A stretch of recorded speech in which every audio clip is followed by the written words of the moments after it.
Com anem? Seguim aquesta sèrie de videopodcast on us comparteixo reflexions a mode d'exercici personal per buscar de quina manera podem ser encara més resilients cada dia. Avui toca parlar de la meva part preferida, aprendre a cultivar els teus propis aliments. Som-hi!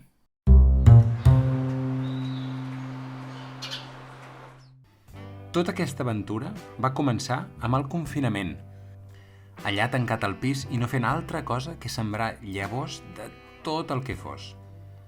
Vaig omplir el balcó de testos buits, o sigui, sense plantes perquè estaven les llavors sembrades, i allà esperant a que traiessin el cap.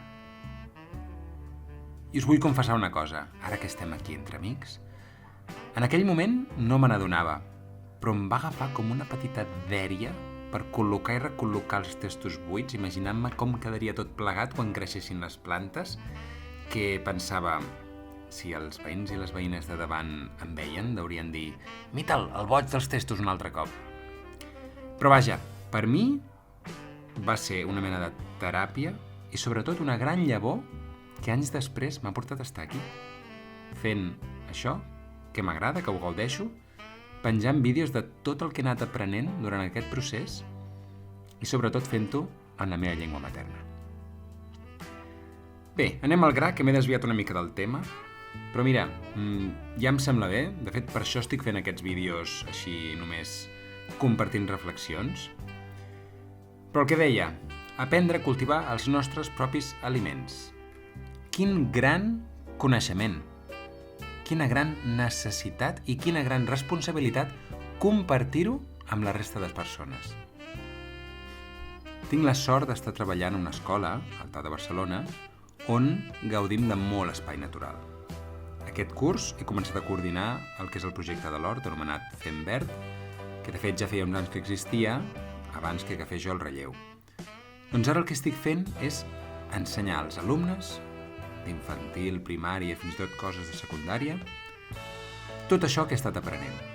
La importància de cuidar la terra i regenerar-la.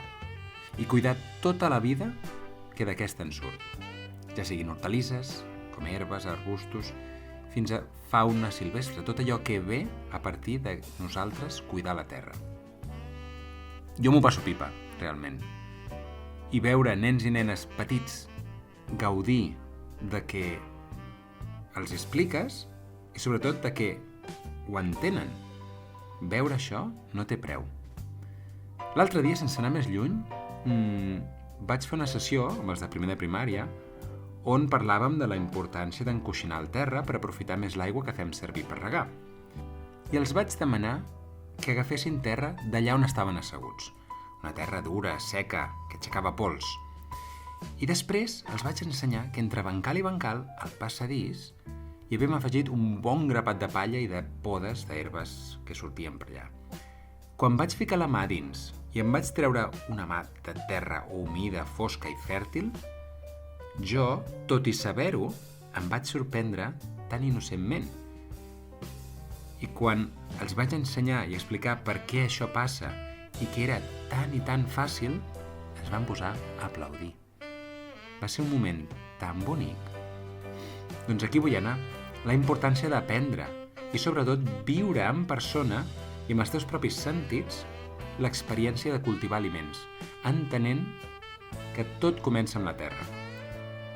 Això és molt bonic i molt important, perquè si pensem, com hem de ser resilients si no sabem com cultivar aliments?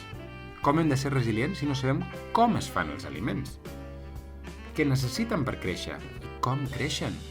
Quines diferències hi ha entre unes verdures i unes altres? A més d'important i necessari, per mi això és apassionant. Suposo que si heu arribat fins aquí ja deveu ser bastant friquis, amb perdó, com jo, com a mínim pel que fa a cultivar hortalisses i tot plegat. Així que no us animaré a cultivar, sinó a ensenyar, a compartir i a ajudar a altres persones a viure l'experiència de poder menjar un aliment que ha cultivat ella mateixa. Per exemple, el teu hort urbà al balcó. Apa doncs, fins la propera!